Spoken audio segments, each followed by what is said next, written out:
அன்பான இதயங்களுக்கு என் இனிய வணக்கங்க. இன்னைக்கு எங்கள் விவசாயிகளுடைய நிலைமை என்னன்னு பார்க்கலாம். மக்காசோளம் விளைச்சல் போதுமான விளைச்சலும் இல்லை, போதுமான விலையும் இல்லைங்க. இல்லை அறுவடை செய்யாமல் நிற்கிது. நம்ம பண்டிகைனா அரசாங்கம் 4-5 நாள் லீவு கொடுக்குது. விவசாயிங்க 1 மணி நேரம் கூட விவசாயிகளுக்கு லீவு கிடையாதுங்க. நாம் அடைமழை காலங்களில் கூட ஆடு மாடுகள் நனைஞ்சிக்கிட்டே தான் மேய்ச்சலுக்கு கொண்டு செல்லணுங்க. அவ்வளோ கஷ்டம். தொழிலாளர்கள் போராட்டம் செய்கிறாங்க.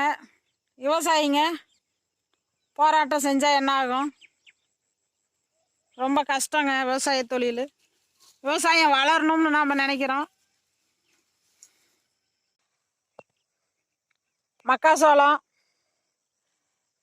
பயிரிட்டோம், விளைச்சலே வரலைங்க. மழை அதிகமாக பெஞ்சதுனால விளைச்சலே வரல. இது போட்ட செலவே நம்மளால் எடுக்க முடியறதில்ல. இப்படி விவசாயம் அழிஞ்சிக்கிட்டே போகுதுங்க.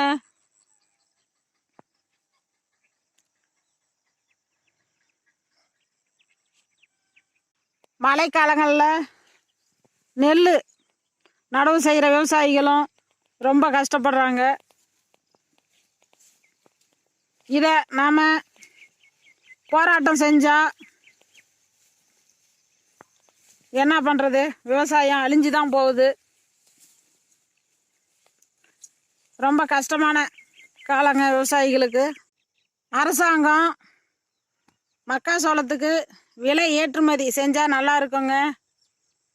அறுவடை நாங்களாம் சீக்கிரம் செஞ்சுருவோம்.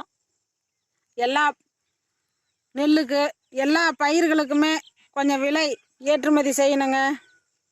பாலுக்கும் விலை ஏற்றுமதி செய்யணும். ஆடு மாடுகள் நாங்களாம் மேய்ச்சி லாபம் கிடைக்க மாட்டேங்குதுங்க.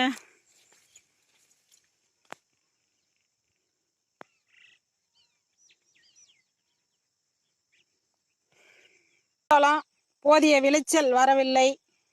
மக்காசோளம் நடவு செய்தா மொயில் அது போதுங்கிற அளவுக்கு சாப்பிட்ருதுங்க. அதில் நமக்கு நஷ்டம் ஆகுது. பறவைகள் அதுவும் எங்களுக்கு தொந்தரவு செய்யுது. இருந்தாலும் பறவை சாப்பிடட்டுன்னு நாங்களும் பொறுத்து கொள்கிறோம். விவசாயத்தில் எல்லாருமே இப்படி தொல்லை கொடுக்குறாங்க.